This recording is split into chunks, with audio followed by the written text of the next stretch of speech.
It has been 1 week since 6 people, including 3 third graders, were killed in a mass shooting at the Covenant School in Nashville, Tennessee. Today, Governor Bill Lee made his first public comments on the incident as protests continue outside and within the Tennessee state capitol.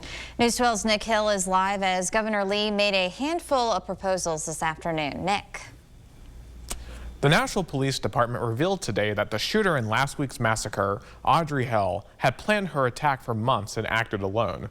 Now, as many Tennesseans are demanding some sort of action in response to the shooting, Governor Bill Lee announced his plan.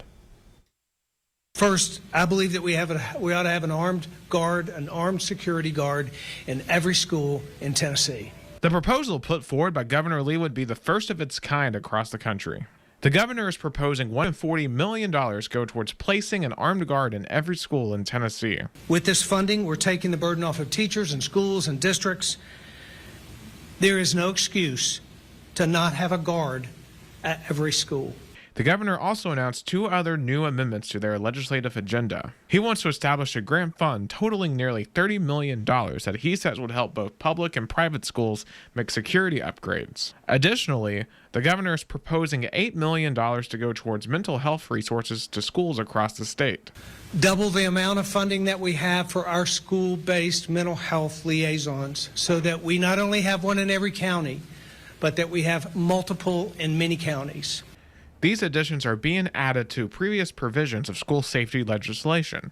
These included $30 million in funding a Homeland Security agent in every Tennessee county to attempt stopping incidents from occurring. They are also proposing a requirement that every school has to lock their exterior doors. The whole agenda has a price tag of over $200 million.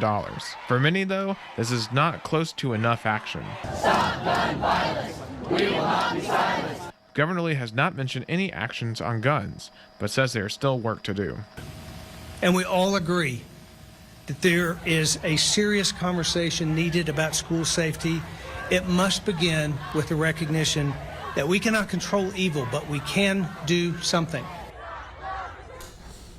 On an additional note, according to the Hamilton County Democratic Party, Free Democratic representatives Gloria Johnson, Justin Pearson, and Justin Jones are likely to be expelled this evening after stopping a legislative session on Friday to demand stricter gun regulations.